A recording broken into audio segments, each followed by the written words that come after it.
You are watching Access LaPorte County, Channel 97.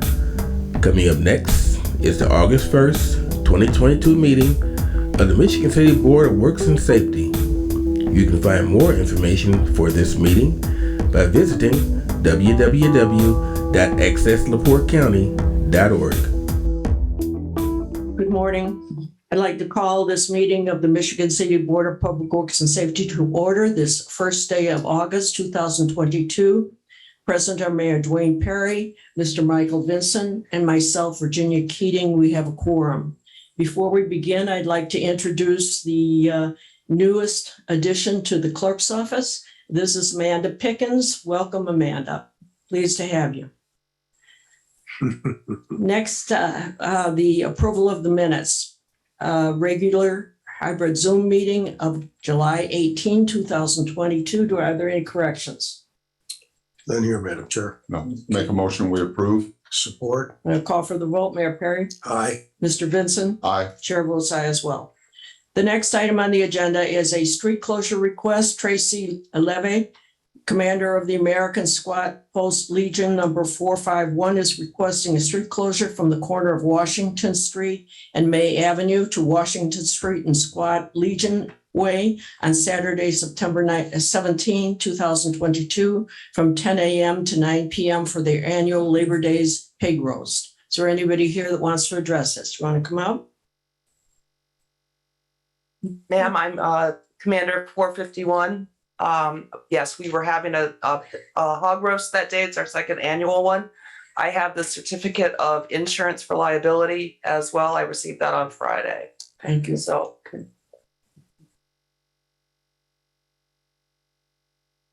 Is Captain Lineski captain? This is.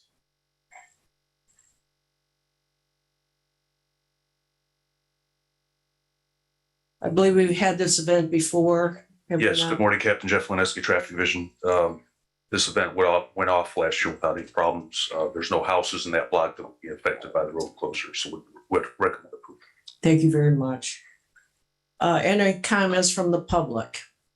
Any board comments? Just one, Madam Chair. I'm reluctant to ask the semi-schedule for the dunk tank again. depending on the weather, sir. Great. We're planning on having the dunk tank. It just really depends on the weather because it's going to be later in the month. So Okay, thank you. you're welcome. Okay, then I'll entertain a motion.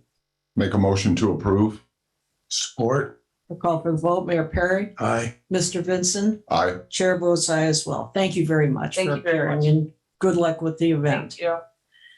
The next item on the agenda is a request for a walk. Keisha Ward, representing Minority Health Partners of LaPorte County, is requesting approval to have a breast cancer awareness walk utilizing sidewalks starting at Health Link on to Pine Street to 8th Street to Michigan Boulevard to 4th Street and back to Health Link again. Please.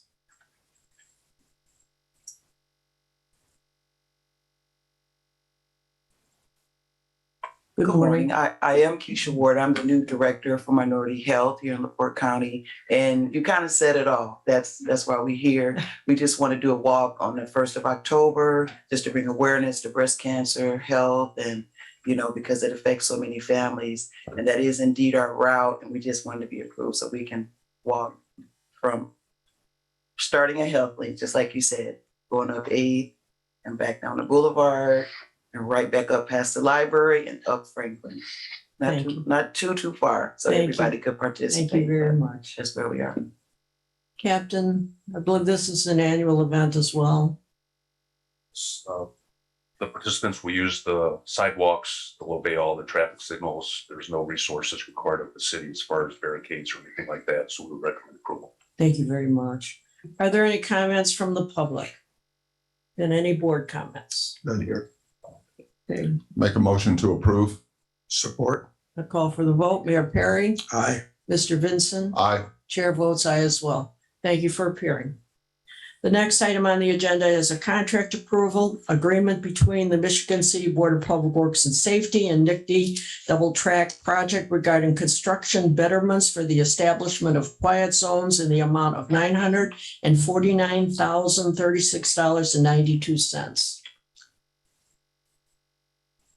Who's going to address this? Madam President, this is a written memorialization of what NICD will be doing and what the city will be responsible for establishing quiet zones at various intersections. The Common Council has already approved the funding for this. The cost is an estimate, so if there are any changes in the scope of it, it very well could change as well. But NICD's responsibility will be from the Sheridan to the Boulevard, and they're also including Vale Street. The city's responsibility will be School, Grace, Woodland, Pleasant, Carroll. Thank you. And the duration of this agreement? The duration is really until the completion of the project. It does say that it's going to expire 2030, but we expect the project to be completed before then. Thank you very much. So it's that date or whatever occurs earlier. Thank you very much for that explanation. Is there any comment from the public? This is Tommy Kolovic from 1316 Ohio Street. I've been opposed to these quiet zones from day one. I think the trains need to blow their horns at all the crossings, no matter what. I think this is putting the public at risk. When I worked at ANCO, it was roughly about 20 years ago. We had a group of ladies that were coming into work overtime at 5 a.m, and they're at the Royal Road crossing. Their carpool got hit by the train. Our supervisor, Craig Kearns, is right behind him. He pulled them out of the minivan. I think we're going to see an uptick in car versus train collisions. You do not want to be a passenger on the train when you have a train vehicle collision. It happened to me twice last year. The impact is absolutely horrific. You almost get the feeling that the train's going to derail. With the reaction you get, it's like it's like you're having a convulsion. It's like you just can't stop shaking. It's like really, really bad. The first time it happened, it was a county line, Porter Lake County Line Road, and US 12. It's like a death trap they got there. They only got like a 20-yard gap between the South Shore tracks and the freight line and the Amtrak that carries. It's a really major freight line. The vehicle traffic gets jammed up there, and they basically get trapped when there's a red light and it's backed up, and that would happen. There were 4 people in the car. One person had to be airlifted, and the other 3 walked away. The other next time it happened at I was coming back from a sporting event late at night. It was late, the 11 o'clock train that leaves Millennium Station. I said it was a windy night, and some debris blew off one of the platforms, and the train hit a Metro service truck, and fortunately, nobody was in the truck. The train was undamaged. We got to continue on to Indiana. But I just don't think this cost is very justifiable. We need to maybe reallocate this money and finish, maybe complete. I'd like to see the completion of the reconstruction of Paz Road. Thank you. Thank you very much. Brad, did you want to make any comments about this or not?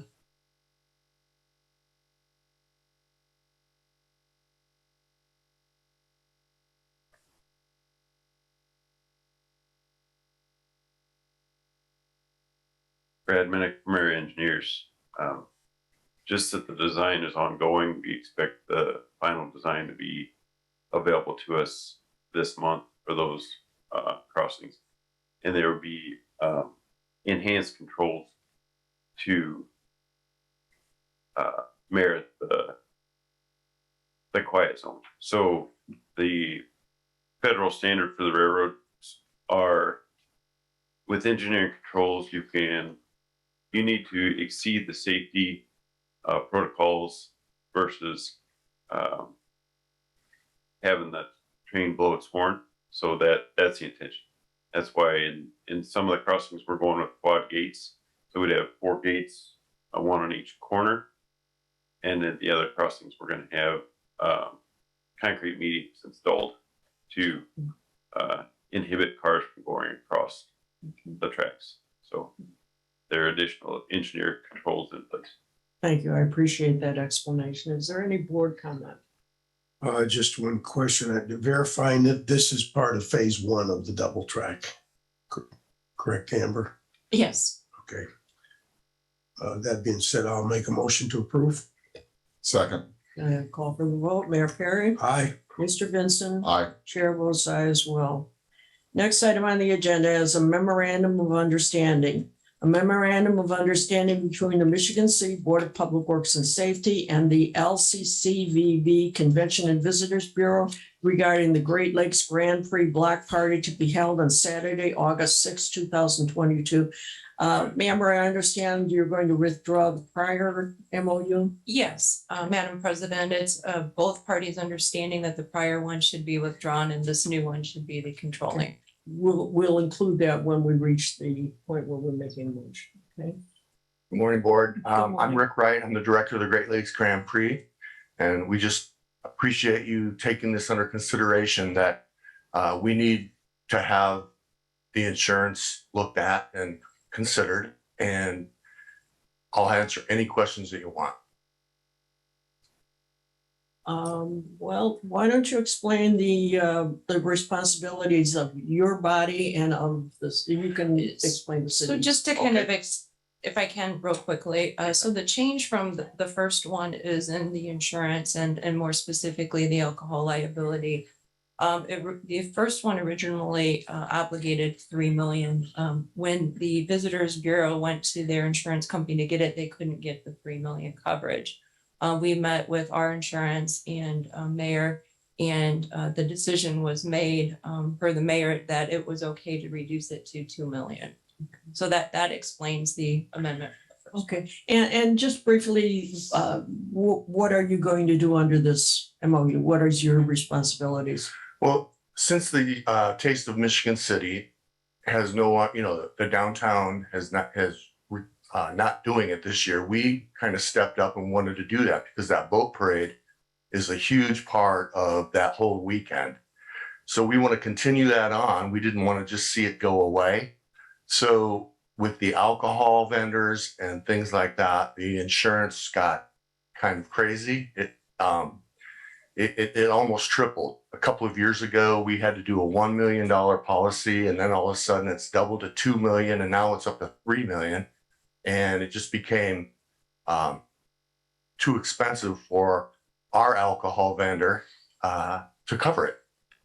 So basically, we're just asking for a little bit of relief, at least now, to try to continue this on because this is a huge, huge event. Certainly is. Well, thank you for that. Any public comments? Terry Greetham, Director of Events for the city. As Rick said, when the Michigan City Main Street Association pulled out of this event, it was within just a few months of the race itself. So we've been scrambling to put this back together. A huge thank you from the CVB for stepping up to take this event over. Certainly this is something that Michigan City Events is heavily involved in, working with the CVB to make sure that we can still have this event. The boat parade, as Rick said, is one of the biggest parts of this whole weekend, and we've got to keep it moving forward. This year is a Band-Aid. We're doing what we can to make sure that we can have an event. And as soon as the event's over, we'll sit down and start looking at next year and figure out how we can get this back and make it even bigger. But it definitely is a partnership with the city of Michigan City and CVB. Great. Thank you. Any board comments? And here, Well, then I have a motion. motion, go ahead, Motion to approve. support, You call for the vote, Mayor Perry, aye. Mr. Vincent, Aye. chair votes aye as well. The next item you. on the agenda is Breland Hervey Social BBQ Barbecue and Catering is requesting permission to operate his food trailer at 621 Franklin Street, easement space at an additional location on Sunday, Monday, Friday, and Saturday from 10 a.m. to 12 a.m. Good morning. Good morning, Breland Herbert from Social Q, and that's basically what it is. We're just looking to add a second location here so that we can start operating out of the easement property. Okay, so you're going to be operating 14 hours a day. Up to, we smoke our meat, so I mean it's crazy. We won't be open that whole time, but we just need to be able to be down there. Okay, and what will you serve? A little bit of everything. Our menu changes daily, so I've got a full-time chef.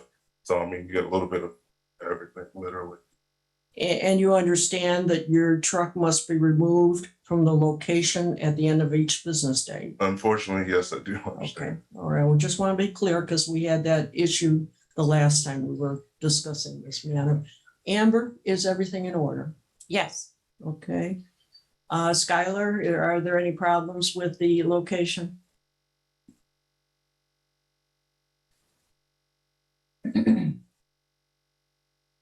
Again, Scott York, Director of Planning. No, there is not. He's outside the 300-foot buffer for any restaurants. And I did a beacon thing for you guys if you'd like to see it, if you're curious, but he is outside the 300 feet, which is what's required. Thank you very much for that. Any public comment? And is there any board comment? Just a question probably for Mr. York. Is there a term on this approval or is this indefinite? The license duration is only for a year, so I'm assuming you're asking for it to follow the license duration. For the Okay, year. so it's an annual. Correct. Okay. Okay, thank you. Didn't make you make a run again. Anything else? Madam Chair, I'd like to ask if there's any historical board or Main Street Association issues with food trucks coming in outside of festival times? We have an ordinance that covers them. Amber, did you want to address that issue? We do. I mean, our ordinance allows it to happen outside of festival time. It's specific about distance from other businesses that sell like items. It's also specific about, like corners of the street, so sight lines aren't obstructed. Previously, Mr. Harvey came in last year and asked for that location, and the board approved. But it never got set up last year, so I don't think it ever followed your license last year, but he is asking for this. And Madam Chair, if I could ask Mr. Harvey, you're going to pull out from the alleyway? Correct. Anything else? Just one item, I'm going to throw it out there for everyone's information because it's more than likely going to happen. There will be future development in that area of 7th and Franklin of brick and mortar. And once that development is done, then you're not going to fall. Mr. Harvey's business is not going to fall outside the 300 foot. And that we're going to have to address this again. It's not a double standard, but that the city has been trying to develop that area for a long time and it's finally happening. So we are going to have to address this again. Before the 1 year? No, sir, not before the 1 year. Just to say, when we came before the board and the RDC last year, we did propose that we would be eventually breaking into the side of that building there and making it a permanent restaurant. So the trailer eventually will not be there. That's a good thing. Thank you for that information. No problem. Do I have a motion? Motion to approve. I'll second. Then I'll call for the vote. Mayor Perry. Aye. Mr. Vincent. Aye. Chair votes aye as well. Thank you. Next item on the agenda is a resolution approving the transfer of the Michigan City Police Department's retired 1993 Ford E350 ambulance to the Michigan City area schools. Amber, this is not the first time that we've made such a transfer, is it? No, we have transferred other unwanted or unoperable equipment to the school previously. So our EMA had this as their mobile command center for years. The vehicle has since been retired due to age and that the vehicle is no longer in operable condition. The school would like it as a training method for the students. Our police chief supports it. The common council has already approved it, and also the school board has approved the transfer. Thank you for that information. Are there any comments from the public? Are there any board comments? None here, Madam Chair. Make a motion to approve? Support. We'll call for the vote. Mayor Perry. Aye. Mr. Vincent. Aye. Chair votes aye as well.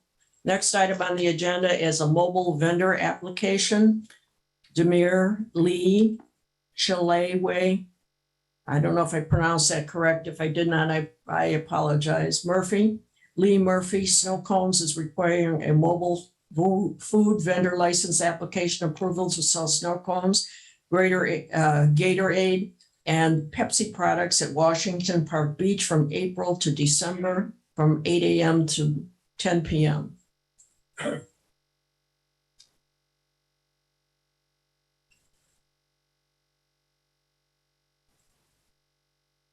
Morning, ladies and gentlemen of the BOW. I am Ed Shin, Superintendent of the Parks, address 100 East Michigan Boulevard. Here to present a business proposing to sell snow cones in Washington Park, more particularly on the boardwalk. As you are aware, many groups attempt to sell their items, their food and their drinks on the boardwalk. They have been told that they may not do that without certain criteria, standards, and specifications passed to do this. Damir, I've met in the last summer and was told him that he could not do that without following some procedures. I feel that Damir and his partner is ambitious, and he is now aware that the standards and specifications to receive permission would be permission from the BOW, Park Board, the Health Department, a COI, a certificate of insurance, fulfilling the requirements, and a contract with Sunset Grill, an agreement to sell in the area of Sunset Grill. I recommend to allow Damir and his associate to sell snow cones on the Washington Park Boardwalk. And here to answer any questions and make her presentation would be Damir's associate, if you have any questions. Any questions for me? I have none. Amber, have you looked at everything? I have, it's in order except for Charlie Keene reviewed the insurance and there were just a few language changes he has suggested. So I would make the approval subject to the change in insurance. A letter from the park board, I don't think it. Well, I'm assuming since Mr. Shin is here, the park board has already approved this, correct? Can you come here? Because of the time frame and the meeting for the park department would not be until the 10th, we were hoping that the BOW could approve first, subject to the park's approval. So there's two conditions. Thank you. Please Good morning. identify yourself. Shalabel Murphy of the Murphy Snow Company. Did you want to speak? Sure. Me and Mr. Lee came up with the idea of selling the snow cones as childhood. In our childhood, that's what we did, and it's very fun. The kids love them. I enjoy doing them, and as a former employee of Michigan State area schools, I have a lot of children that have asked me about the snow cones. They love how they taste. And it's just for the city of Michigan City. We just want to bring some fun back to it. We also would like to provide free water to all first responders, the lifeguards, things like that. If they need it, we just hand them out to them. You know, it's hot days. I've had people ask me, are you going to be here next year? Are you going to do it next year? We'll be out here. We just get people from everywhere that remember us, and they enjoy our friendly service. And we hope to make our business grow as time goes along. And we're just starting, we're very small, but yet very friendly. And we're just starting out right now. We're just asking approval from the BOW. If we could be allowed, because we already have an agreement with Sunset at set. We have already spoken with Ed. And we're just hoping to get the vendor's license and follow every procedure that we need to do so we can continue to grow. Okay. Is there any comment from the public? Any board comments? Yes, Madam Chair. This fits in with exactly with what I have been talking about for a long time. I want basically to state exactly, I want a $4 hot dog, chips, and a Coke for families with young children. And what you're providing fits into that, food and amenities for families with young children. So that being said, I'm on board and I will make motion to approve. Just a question, Madam Chair, is this a mobile unit to be removed nightly, or is it? Absolutely. Okay. Yes, sir. And we would only require like 10 by 10 foot space. We just asked that if the park department could provide the garbage cans just a little closer so we can keep our area very clean. I do use paper straws because I'm a turtle fan. So we don't like garbage, and we encourage all the children to throw their garbage in the garbage. That's about all. You give me an idea or give us an idea where on the boardwalk are you gonna be? Are you gonna be on the actual boardwalk or in the parking lot? Yes, adjacent? on the actual boardwalk. Yeah. Off Toward- the side. The beach side? Yes, Or right. Yeah, Toward the lifeguard station? yeah, straight, down from them. Yeah. We also give them free water too. Oh, and they like the snow cones. Okay, I'll second the motion. Okay, motion should be contingent on approval by the, Yes, Madam Chair, contingent upon the approval of the Park Board Department and submittal of a acceptable certificate of insurance. Okay, Second. thank you. then I'll call for the vote. Mayor Perry. Aye. Mr. Vincent. Aye. Chair votes aye as well. Thank you very much for appearing. Thank I know. Next item on the agenda is a signage request. Diane Gonzorek, 108 Tim Court is requesting a deer crossing sign to be placed on Washington Park Boulevard near Highway 12 East entrance and near Lake Avenue West entrance. Is there anyone here that's going to address this matter?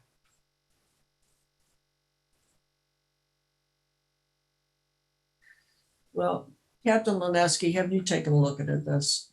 Look at this. Yes, I have spoken with Ms.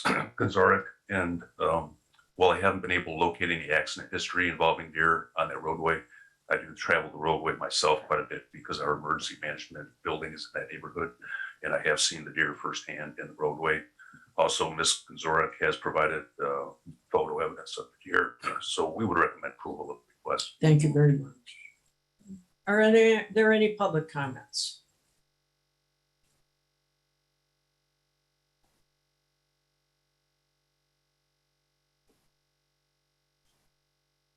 Any board comments? None here. No, Okay. make a motion to approve. Support? I'll call for the vote. Mayor Perry, Aye. Mr. Vincent, Aye. Chair votes aye as well.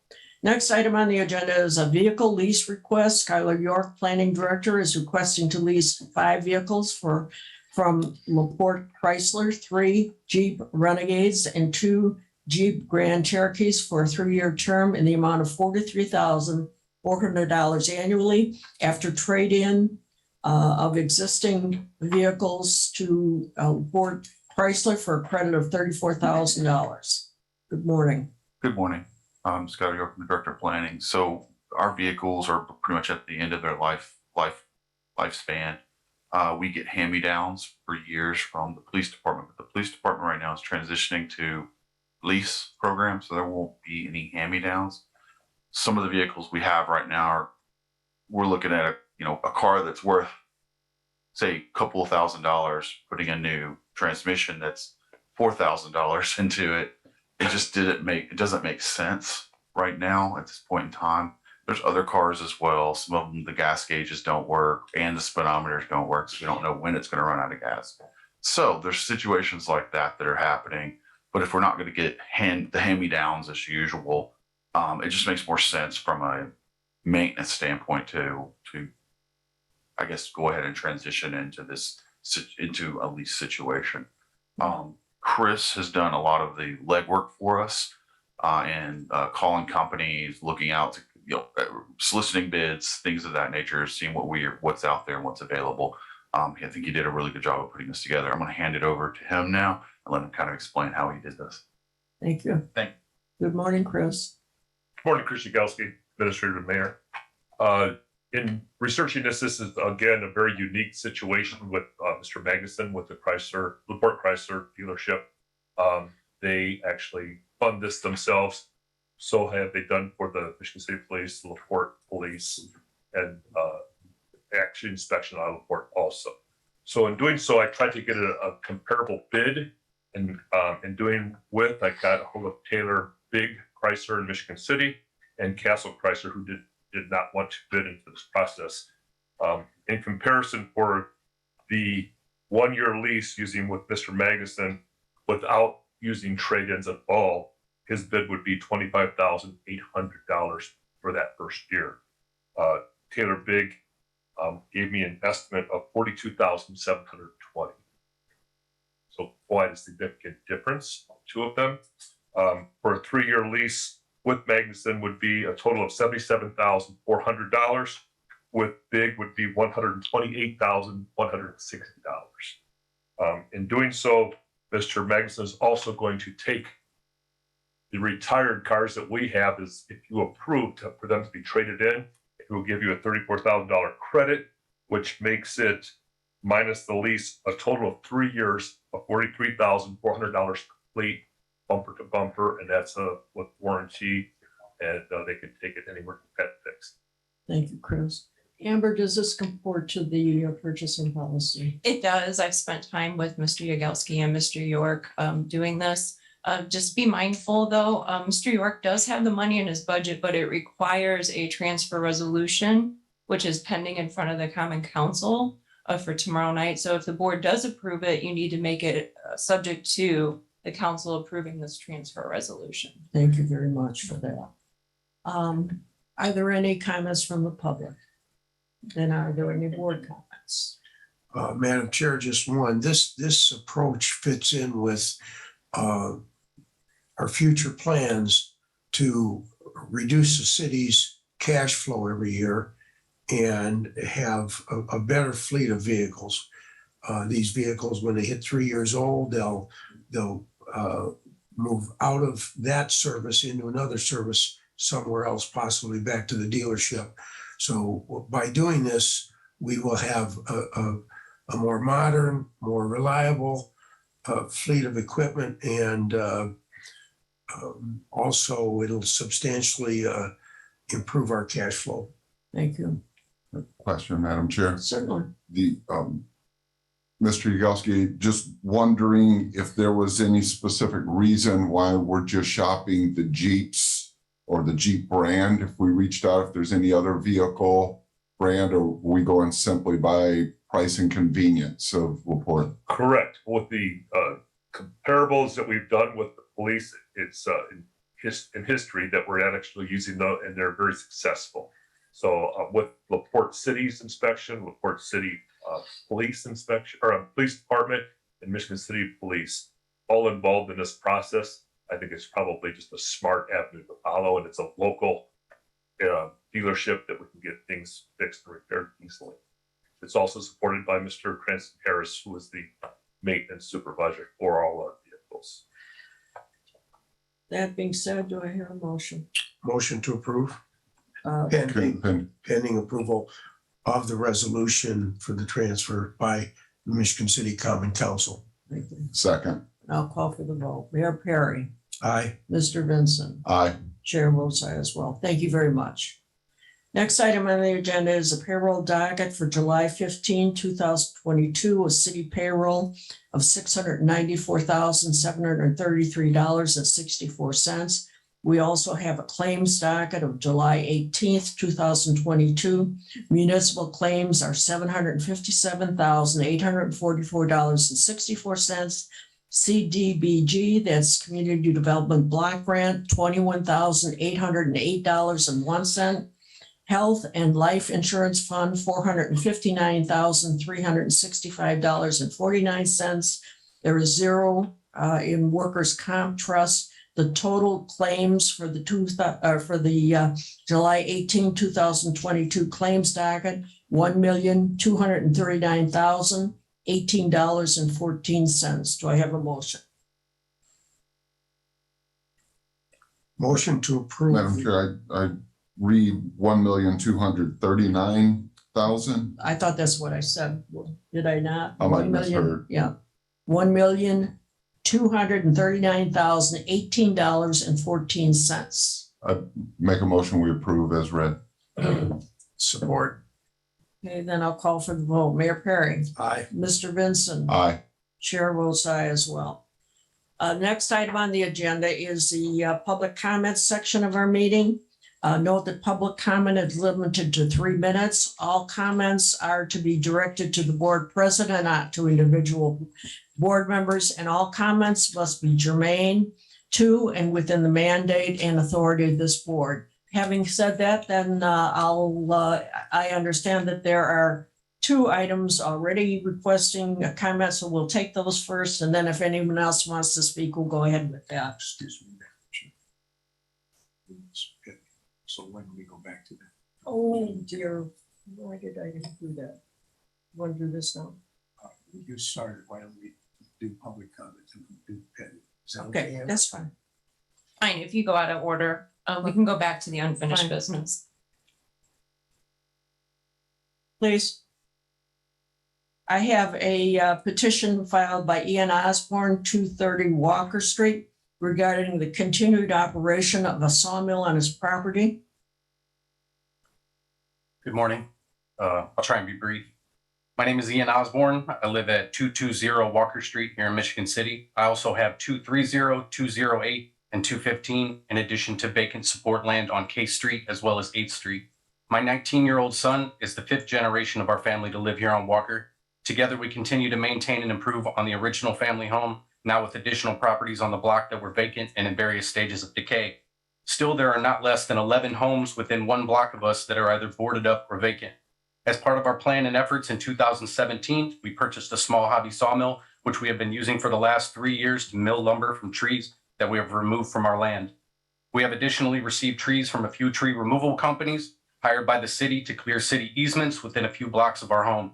We've been salvaging these trees and repurposing them as building materials in our homes, while saving city hired contractors time and money. After the most recent complete 2-year renovation of a condemned home that we purchased at 208 Walker, we shifted our efforts back to a previous plan, which I've discussed with our local building commissioner. Our plan has been and remains currently to build a home on our vacant lot at 215 Walker. This home will be the primary residence for my 19-year-old son. Part of this plan, which is integral to the financial viability of our project, is to utilize our sawmill to produce some or much of the lumber necessary to build the framework and interior finish work of this home. Most interestingly, we've been coordinating with local group with a permit through the DNR to help with maintaining Trail Creek Waterway heading east through Friendship Gardens. The plan is to continue our efforts to free up larger logs and float them to an accessible portion of Trail Creek for their removal before they're processed into lumber exclusively for our residential construction. Sounds like a lot of noise, right?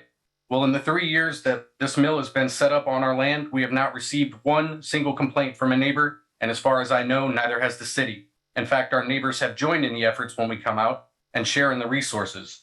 So I was recently asked to stop operations after someone called the city to say that I'm running a commercial sawmill operation on a residential lot.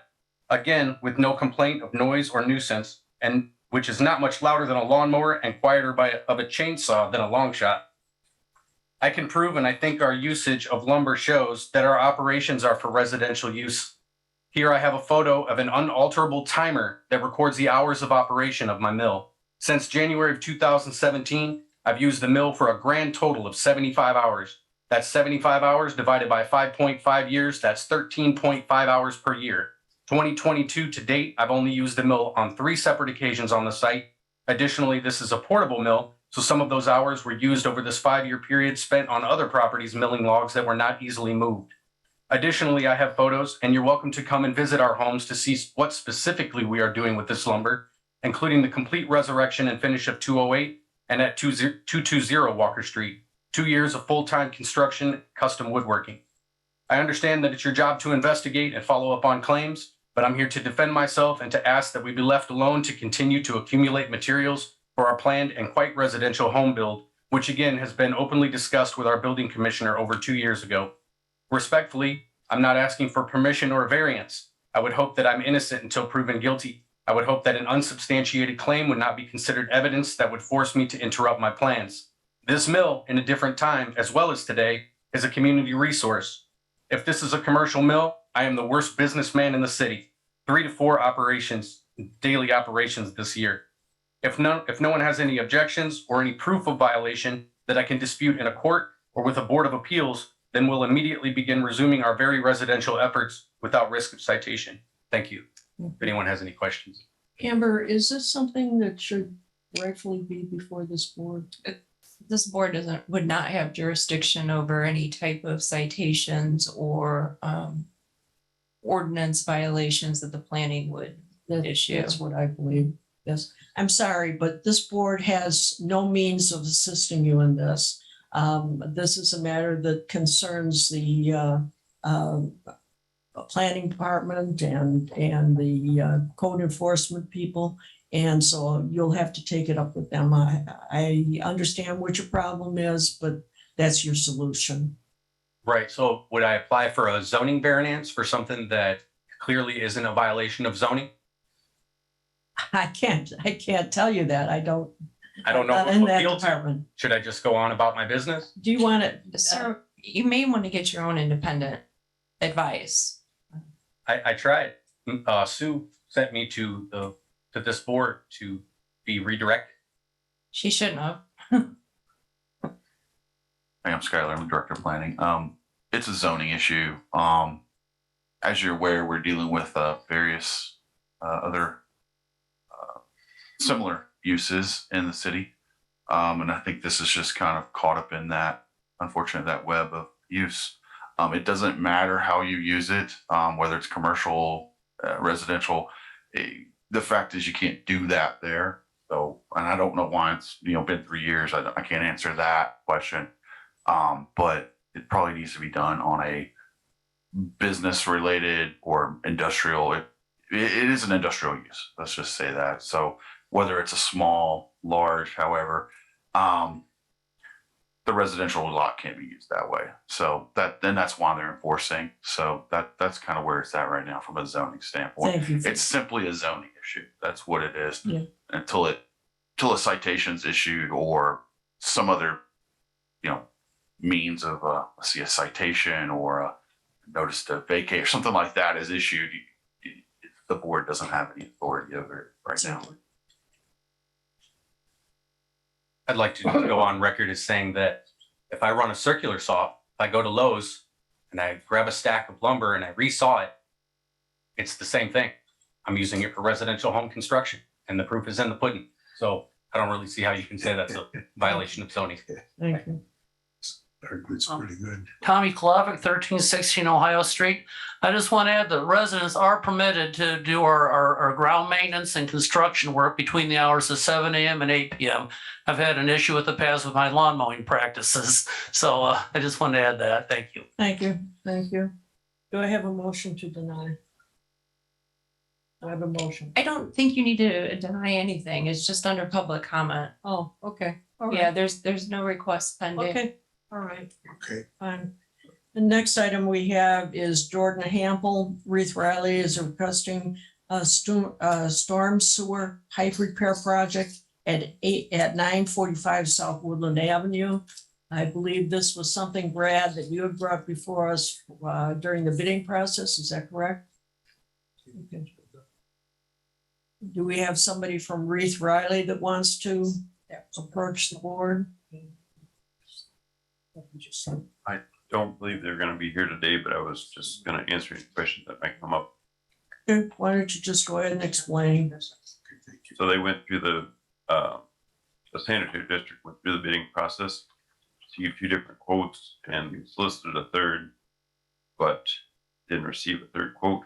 And Reith Riley was selected low to perform the work. Based on the application I saw, they were slated to do the work on Wednesday of this week, the 3rd, and they anticipated it to take a day. There should be a detour route included in your packets. So, Okay. And Captain Lineski, have you looked at that detour route? Yes, I've looked at the detour route. We're in agreement with it. This is emergency work that's required, so we recommend approval. Thank you for that. Any comments from the public? Tommy Kolovic, 1316 Ohio Street. I want to complain about one of my pet peeves again, and that's graffiti. We got the Bloods, the Crip. We're discussing this sewer pipe issue. Any other comments from the public regarding this matter? board comments. Make a motion to approve. Support. I'll call for the vote. Mayor Perry, Aye. Mr. Vincent, Aye. chair votes aye as well. Now we're going to return to the pending items list, and well, no, why don't we just go ahead with any public comment and then we'll go to the public. Go ahead. Back to the graffiti. We have a gang problem in Michigan City. I've been seeing graffiti all over. It's represented the Bloods, the Crips, and the Nortinos, several street gang. We have a graffiti ordinance. When I see graffiti, I take a picture with my cell phone camera. I Facebook message to the police, and the street department's supposed to clean it up. They've been doing a pretty good job, but we need to eradicate it. It's like a cancer. Once you see, it's going to be all over the city. I got a really big issue with the South Shore Freight Service and their workers union. Every one of the rail cars, they haul the coal into the NIPSCO plant. When they come in, they're just riddled with gang graffiti from one end to the other. There's probably about a half-mile stretch all the way from, and what's really embarrassing is we have the Singing Sands Trail probably about 20 yards in front of it. We put millions of dollars to putting that, and that's a gateway to our city. I feel that the South Shore Freight and their union that the workers work for, they shouldn't be bringing those here. They need to be cited and fined. Thank you. Thank you. Councilman.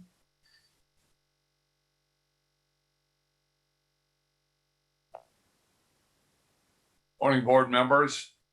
Don Perbolinski, Councilman at Large. I reside at 215 Gardena Street. I have two different subjects that I wanted to talk about. So do I get 3 minutes for each? Sure. Okay, I just want to clarify. That way I know how fast I got to talk. Talk fast. All right. The first one deals with the address is 300 Fairfield Avenue. And I have been dealing with this house for the past 6 years. I've been dealing with code enforcement and Sue Downs and Chris. They've, done their best with this particular house, trying to get it, somebody into it. I guess it was bought under a tax sale. Little, if any, work has been done to the house. The city has been over there to do vector control a number of times to cut the grass. I've asked them to do that.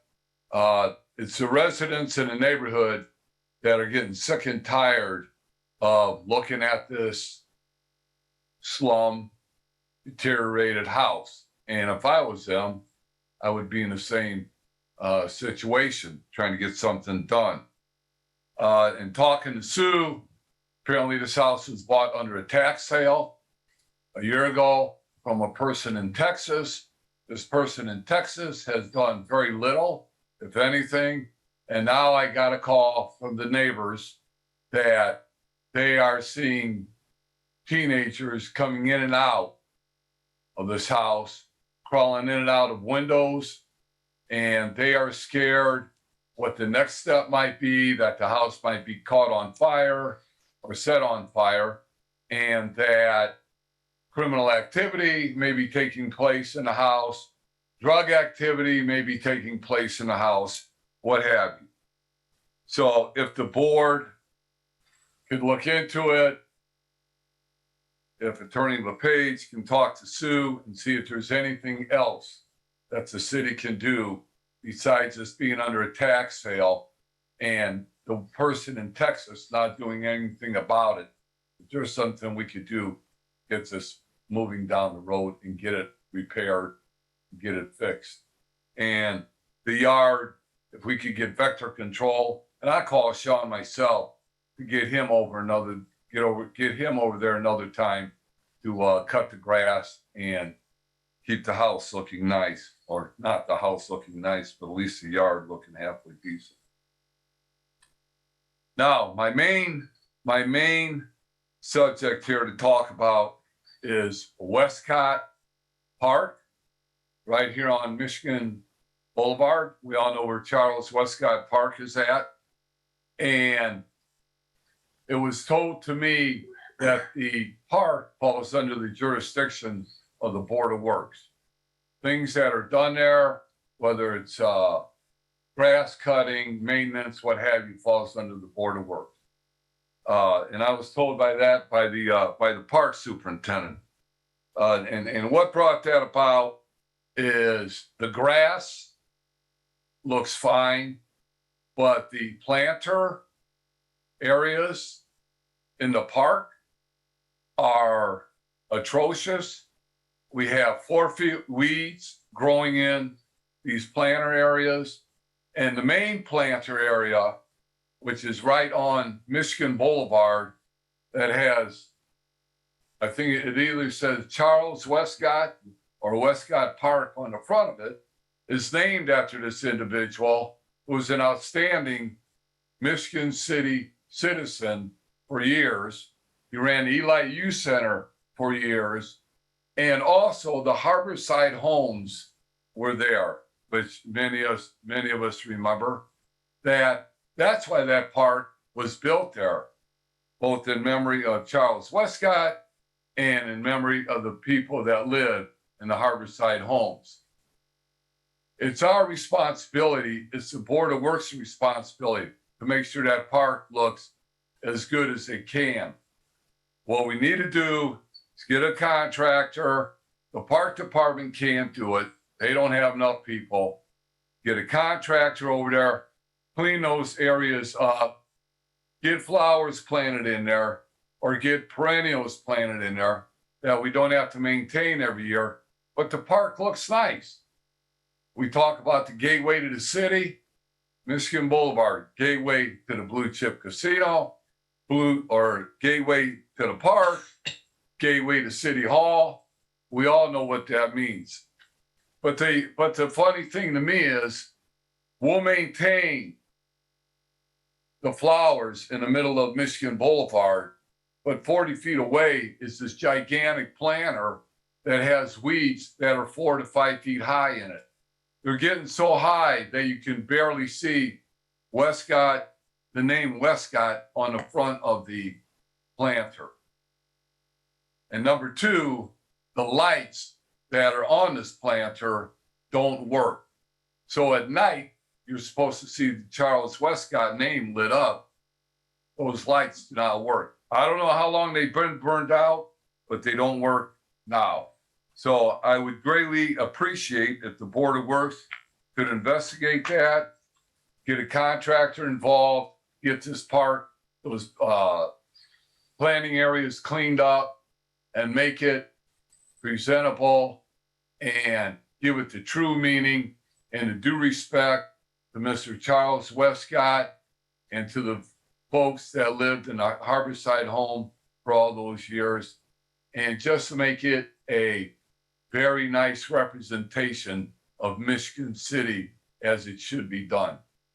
Thank you very much. Thank you.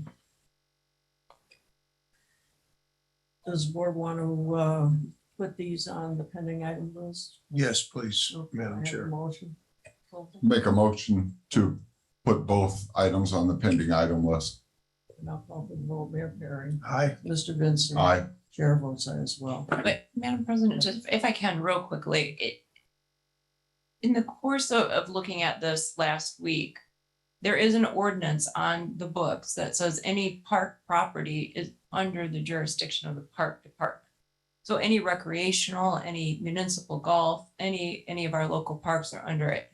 So I've been working with Ed Shin to try to figure out why everyone always says the Board of Works is responsible for Westcott. So that's what I'm researching right now and trying to come to terms with, because it doesn't jive with the ordinance that's on the books. Okay, all right, so that should be noted also on the pending items list. One more point, Madam President, with regards to Councilman's first comment about the 300 Fairfield. I believe there's a code enforcement, maybe section 102, that states if someone is not taking care of their property at a certain grass length, we are to send a notification to the owner. And if the owner does not address it, then we address it with our vector control, but we go back to charge the owner and put a lien on the property, a city lien. if we have a city lien on the property and then they continue to ignore this code enforcement, then it would end up in the city's hand eventually. Our vector control has to do that every time they go on somebody else's property. So we do that, and we do lien and try to recoup our monies. And yeah, but I think what he's saying is a little bit larger than that. That maybe it should be referred to Skylar's office to look and see if it's deeper. Are we talking about in order to demolish or in order to repair? Is really what it sounds like. Like it's a deeper issue. Okay, so that's on the pending item list. And Yes, and Mr. York can report back next meeting. Correct. My question for Attorney LePage Stolberg, could we put that on the list for demolition? And once we demolish it, put a lien on the property for the cost of the demolition? Yes, anytime we do demos, we follow through with that process as well. Is trying to recoup costs for cutting grass. We haven't been very successful. So many properties in Michigan City are owned by out-of-town entities, many of them banks, and it just rolls off their back like water off a duck's back. Any other public comments? Then, well, I just want to add to Councilman Don Przybylski's comment. It's my recollection that in the late 2000s, the city acquired the Westcott Park property from HUD, and the original agreement was that property had to be put to public use, or else it would have reverted back to HUD. That's why we have Westcott Park there now. Thank you. Well, to maybe to sweeten that pie a little bit as far as information goes, I had a conversation with former Mayor Oberly years ago, and I asked why no events were being held in Westcott Park. And Mayor Oberly told me that the agreement with the federal government for us to take possession of that land was that it be cultivated as a vista park, more of an observation park, like in a national park rather than a functioning recreational park. So there may be some information going all the way back to Mayor Oberly's time. thank you for that. Please state your name and address. Good morning. My name is Ed Boley. I live at 25 Carwick Glen, Michigan City, Indiana. I've been in these parts of the woods here for 72 years. And I'm general manager of the Pullman South Yards, where we've been having a lot of problems here lately. Ever since last November, we've had a lot of problems with vandalism, burglaries, inside damage, outside damage, graffiti. We got a bunch of little gangsters over there running around. They're juveniles. And about, say, 3 months ago, I was checking the grounds around the Pullman north end of the building. I found that the building had been broken into. They removed the side of the panel to gain access to the building. I looked into the building from outside and I detected movement. So I banged on the door. I went around to the other side, which there was a door that was open, and they come flying out the door, 5 juveniles. When they saw me, they got out, ran back in the building. I pursued them. I had a firearm with me. I drew my firearm. I put it in safe ready position and advised them all to get on the ground. 2 of them obeyed my command. The others ran from the building. I called police right away. I held them there until police arrived. When they arrived, I turned them over to a sergeant. They had captured the other 3 in the meantime on foot. They took them to the police station. The last conversation I had with the police sergeant took the report. He asked me if I had a firearms license, and he was in a hurry to get back to the squad car because they had their hands full with juveniles. I told him, yes, I did. And I'm a former police officer here in Michigan City area, Long Beach, and that was for approximately 14 years. So, I'm pretty well known in these parts. And So about 2.5 weeks later, we had another burglary there. I called the city, make another report, and 2 officers arrived at the scene. We started it, dealing with the burglary report we had at hand. And one of the officers said he had bad news for me. They had 2 warrants for me for possession of firearm without a license and pointing a firearm. And he asked me if I had my firearm with me. I said, yes, I do. It's in the car. He told me he'd have to confiscate it. I gave him the firearm. And as he walked back to the squad car, I asked him if he wanted to see my handgun license. I have a lifetime handgun license, and I've had it ever since I left the department. And that was, I want to say 80, right around 84. So I was taken to jail. Well, after that, when he looked at my license, he got on his police radio. He talked to somebody for about 15 minutes, and he emerged from the squad car. He asked me, he just said, here's your license. Where do you want your gun? So well, okay, right in the back of my car. And I guess we'll see you later. Thanks for helping out. I want to continue with the report. He said, well, we've got to take you to jail for pointing a firearm. Now, I had these guys inside my building. They broke into the building.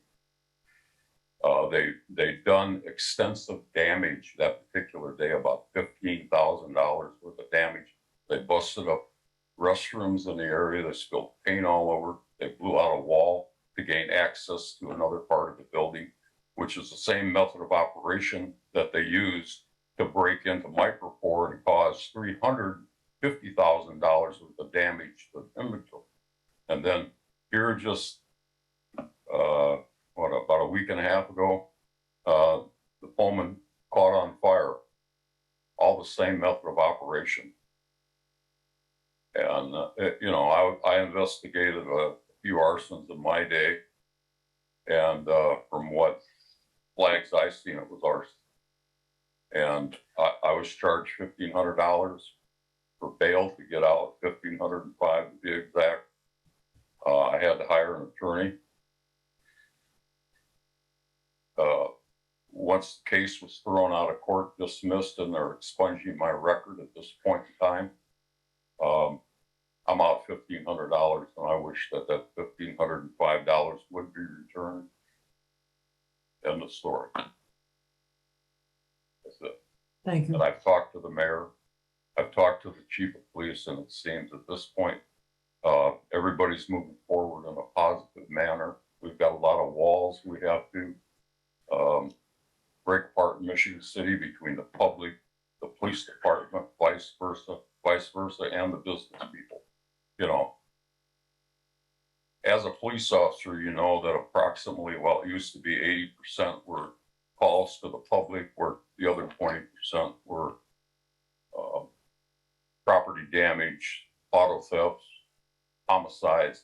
But now I think that figure has changed. So it used to be where 80% was service to the public, taking reports, minor stuff, answering questions, saving a life once in a while. So I'd appreciate your considerations. Thank you very much. Thank you. Any questions?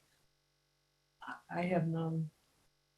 I just have a comment since Mr. Boley opened it up. Right, Mr. Boley and I did have a conversation about this, and I advised him as far as the arrest and the $1,500 that the correct source to do is go to the prosecuting LaPorte County prosecutor and have that expunged from his record and have the money returned. And hopefully now that it's out in a public venue, that'll assist him in achieving that. Madam Chair, Paul Przybylski, 1716 Washington Street, Councilman of the 2nd Ward. I've been following this case since last year, and I think that what Mr. Boley is looking for is a memorandum of understanding to get his $1,500 back, because he cannot get it back from the courts because the agreement he had with his attorney, that was if he was found not guilty or thrown out, that would be his attorney's fee. So he's still out $1,500 or $1,505. So I think what he is referring to is, I believe he wants to work on an agreement with the city attorney because as he sees that his rights as a citizen were violated and he was falsely arrested, things like that. So I think that's where he's at. Thank you for that So if you explanation. can refer it to Amber, I think that he's only looking and he's getting his it was, to me, I think it was an embarrassment for the city of Michigan City that this gentleman had to be incarcerated for being an ex-city police officer. I don't know, they might have taken that picture or those pictures out of the police station, but they used to have pictures down there in the lobby with all previous and existing police officers. So I just can't, as a citizen, I just can't believe that the typo that somebody down there didn't say, hey, that's he's an ex-city police officer, you know. But anyway, thank you. You want to make it? I just don't know if it should be referred to my office. I don't think the proper I- legal steps have even been followed here with the I don't bring charges. The prosecuting attorney brings charges. I will say that in the conversation I had with Mr. Bowley, I suggested that you go directly to the LaPorte County prosecutor and not retain an attorney, because I said you won't get that fee back for the attorney. You can get the $1,500 back from the LaPorte County prosecutor. You won't get it back from your attorney. So that's all I can tell you. If you went to your attorney, and should have gone directly to the prosecutor and been done with it. Then you could have gotten it back, I believe. Thank you. I would like to add one more thing for the record, if I may, Madam Chair, is that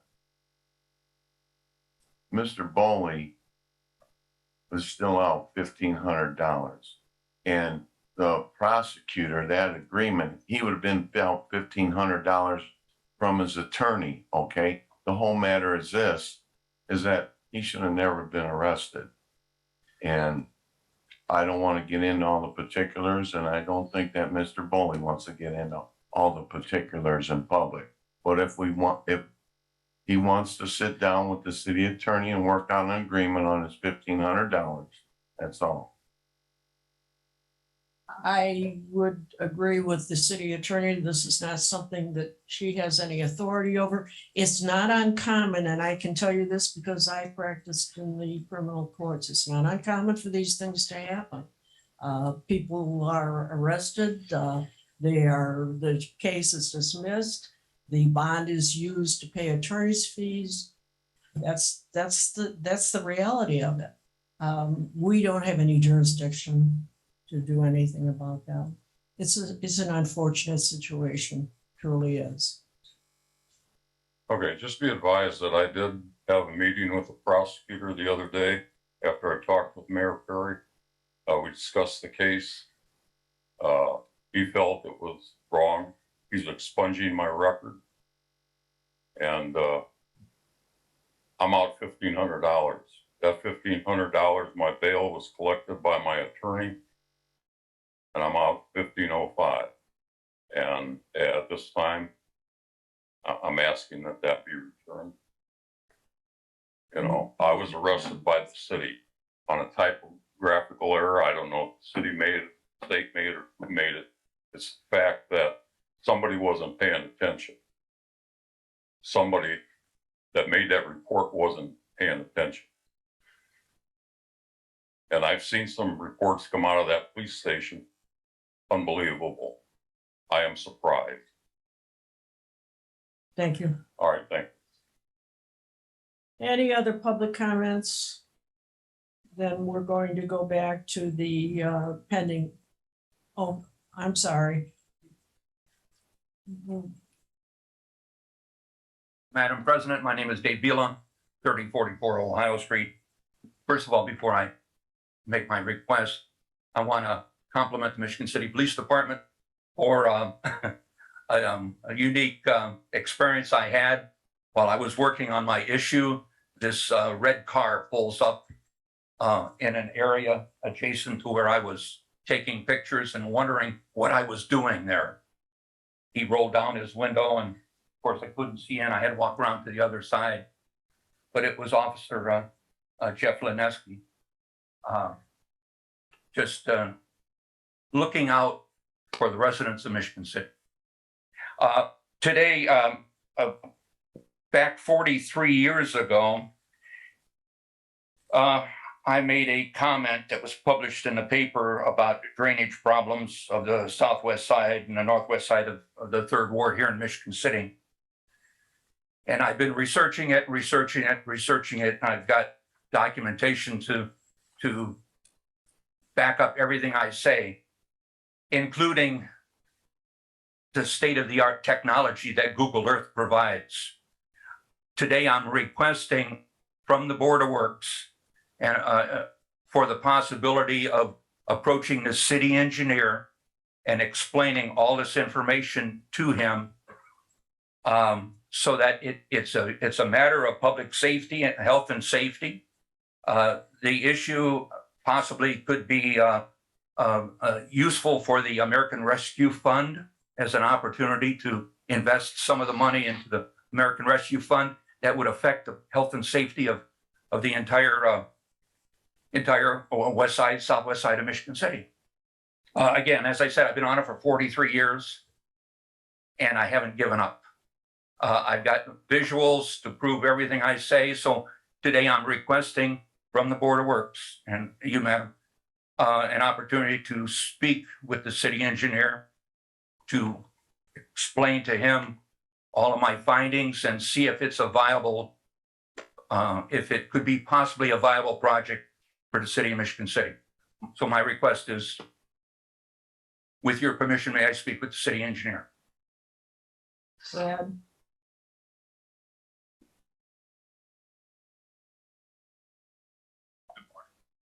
Brad Minnick. Good morning, Brad. I'd be happy to meet with him and look at his research and come back to the board. Maybe not by the next meeting, but no. Maybe the first meeting in September, if I could. Okay.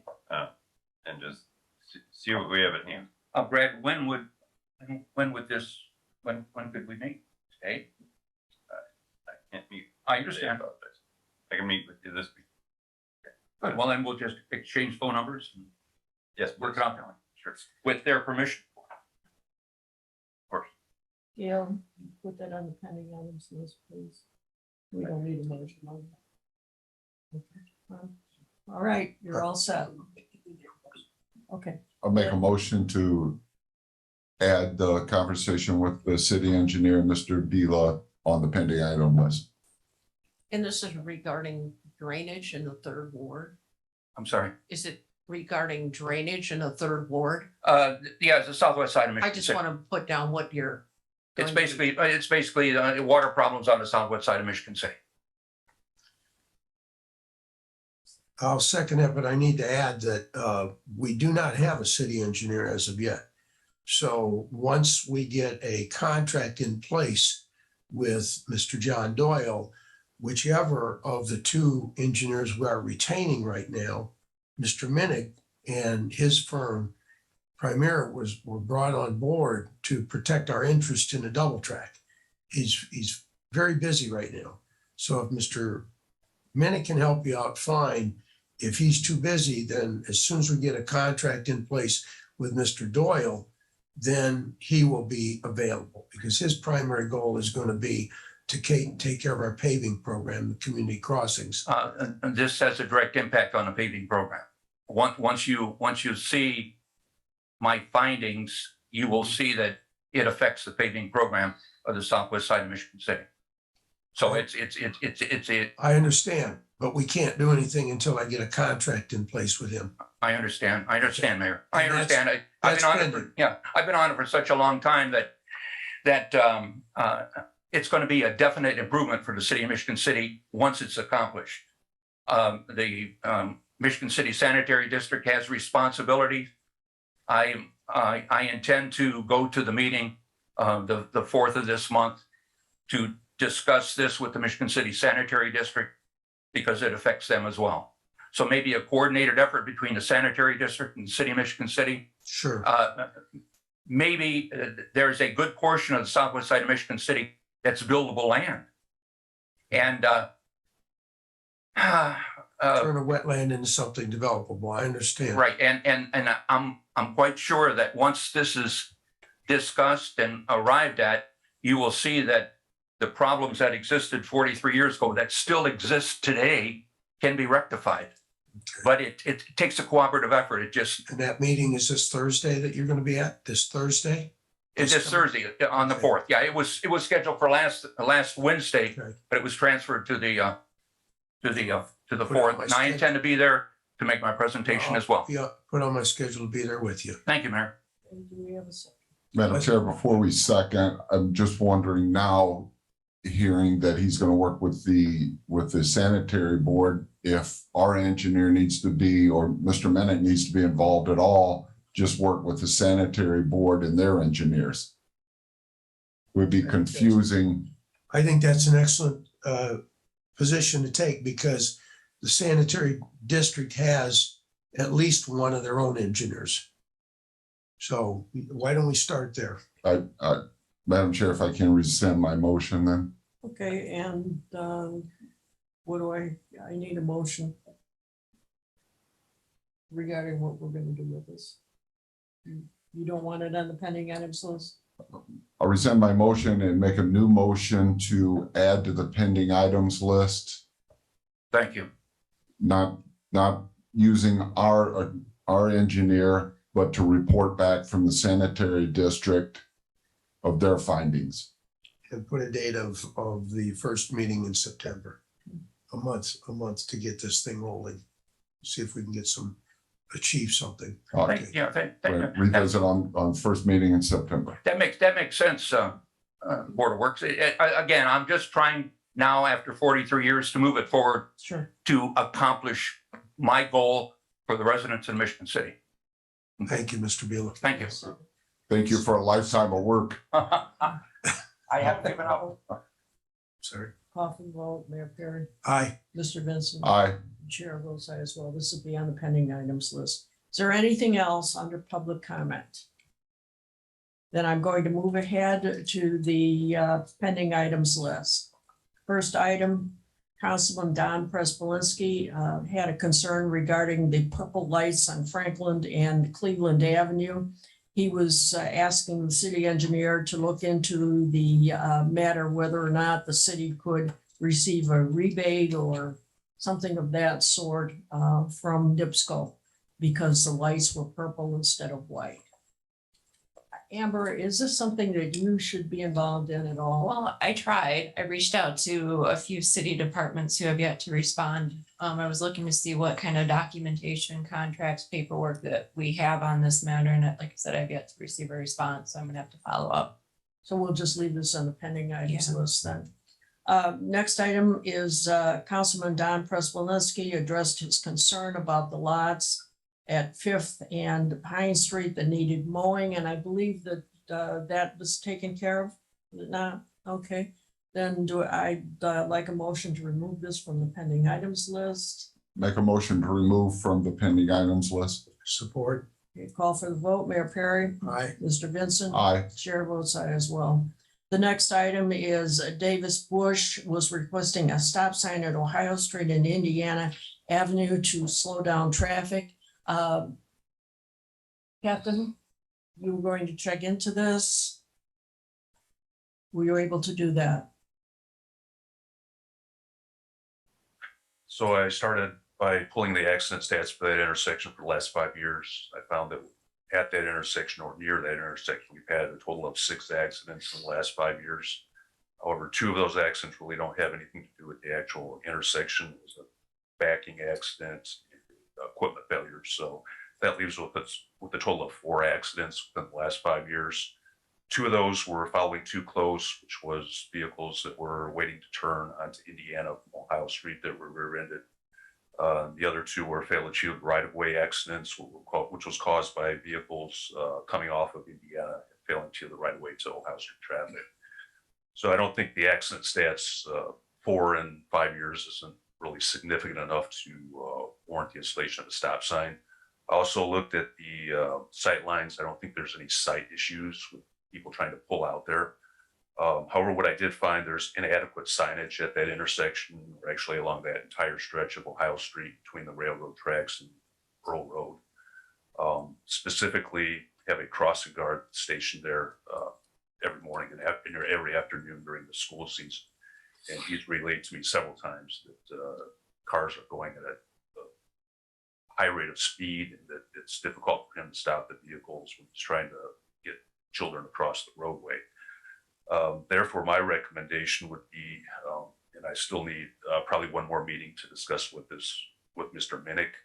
I'd like to install some pedestrian crosswalk signage there because currently there are none. Specifically, I'm looking at hopefully testing out some lighted signage out there that would flash either all the time or just when children are crossing.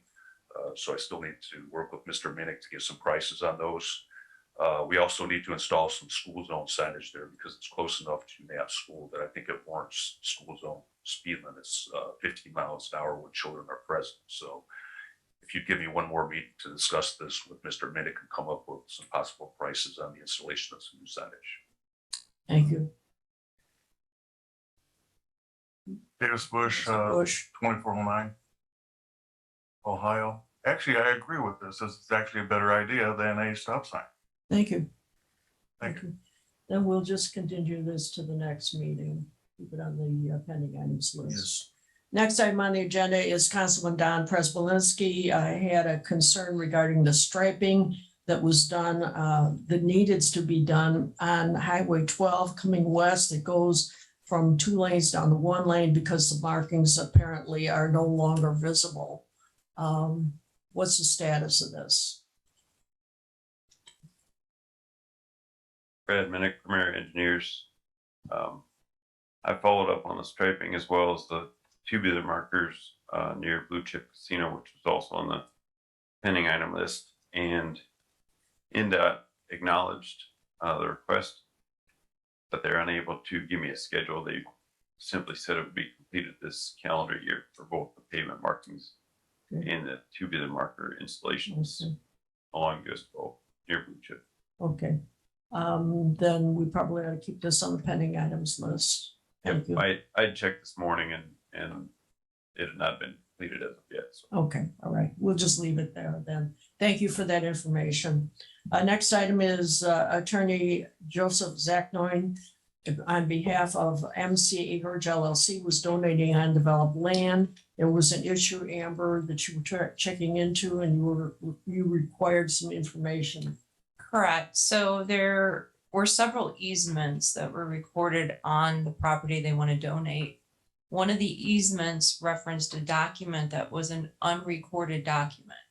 Attorney Zachnoun just got me that unrecorded document last week.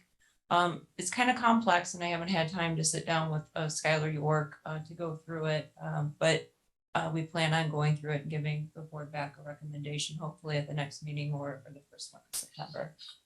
Yeah, we continued as to the first meeting in September. Then. Please. Okay, all right. Then we'll leave this on the pending items list to return to the first meeting. I'm not sure if Mr. Klavik had something to say. Yeah, this is Tommy Clark. I looked at that property on the Beacon site. They haven't paid their spring installment on their taxes. I don't think the city needs that property, and I don't think the school system definitely don't need that property. I think But what they should do, they should either try to either sell it at public auction, or they should just skip the next two property tax payments, and it'll go on the tax sale. I don't think the city should negotiate with this party any further. Thank you. Thank you for your opinion, but next item on the agenda is Rodney McCormick's request for cameras, security lights in neighborhoods in 11th, 10th and York Street. And I see that the chief of police has been addressing cameras. I don't know if this area has been under consideration or not. Did you want to say anything? Well, Madam Chair, the Chief Campbell has had public presentation. He's presented to the council also about the new surveillance system, the camera surveillance system, flock cameras and radar, Raven noise identifiers. It's with the council now for approval. And I think we need to give this a couple months to materialize, because if the council approves the funding, which should be done this month, it'll be on this first reading will be tomorrow night. It's going to take some time to determine the locations, the exact locations. So I would ask that we bump this back 6 to 8 weeks. Okay.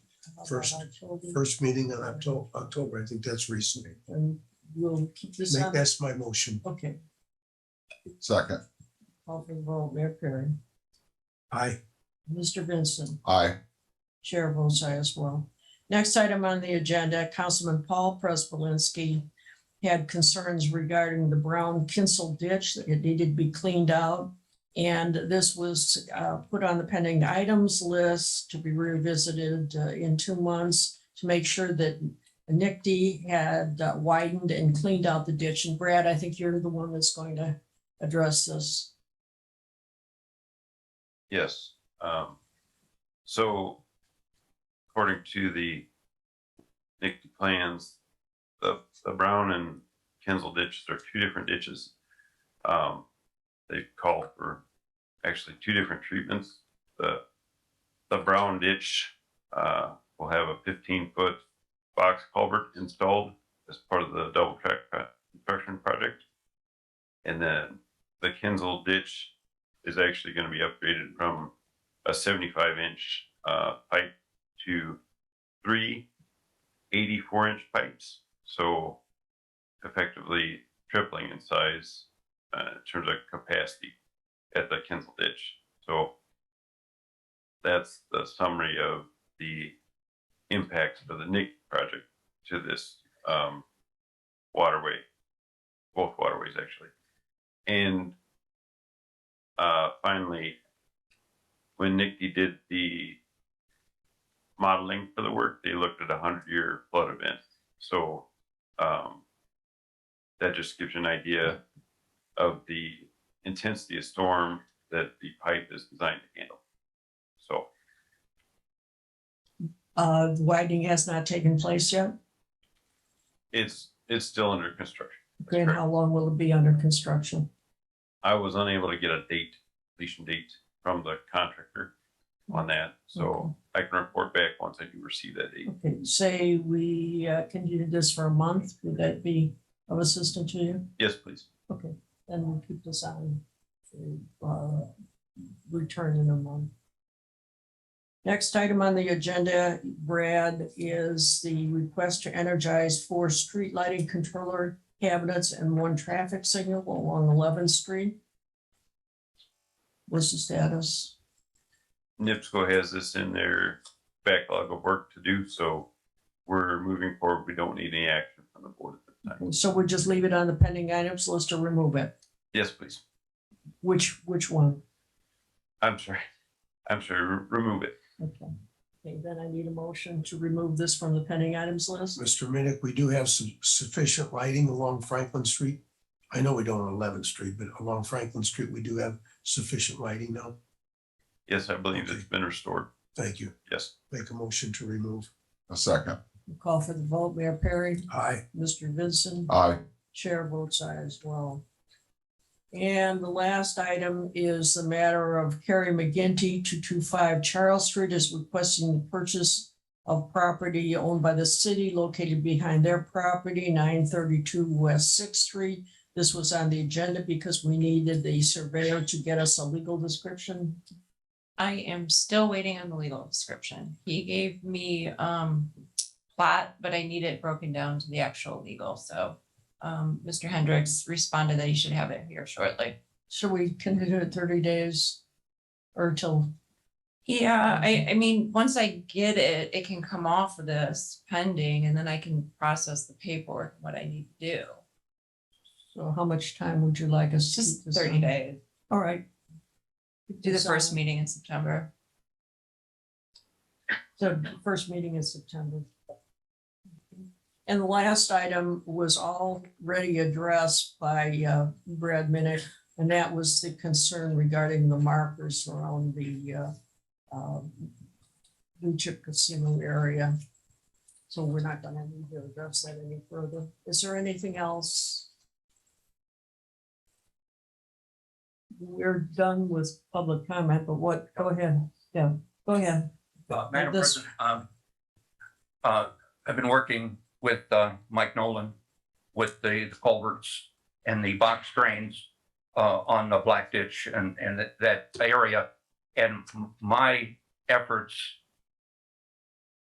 in discussing my water problem has a direct impact on what they're doing. The South Shore agreed with my approach. They are enlarging the box culverts. The state of Indiana enlarged the box culvert on Highway 20. So there is a definite problem that exists that involves the city of Michigan City, the box culverts of the South Shore and Michigan City Sanitary District, and improving. So it's an issue that makes sense, ma'am. So again, thank you. Thank you, thank you. Any board comment? Is this board comment now? Mm-hmm. Oh, okay. Well, very quickly, I would like to call our attention to a model citizen and a fine lady, Mrs. Ruth Linus, the mother of a friend of my classmate, my friend and classmate, Jack Linus, who on July 16th had her 100th birthday. She's born in Michigan City, an educator in Michigan City area school systems, a member of the Michigan City School System Hall of Fame. Mrs. Linus taught art at Krieger Junior High School for 20 years. There was recently an article in the Herald Dispatch, very nice article about her achievements. Congratulations on a life well led and full of achievements, Mrs. Linus. Well said. Congratulations, Ms. Linus. Any other board comments? Make a motion, we adjourn. Support. All for the vote, we have Perry, Aye. Mr. Vincent, Aye. Chair votes aye as well. Thank you all for coming.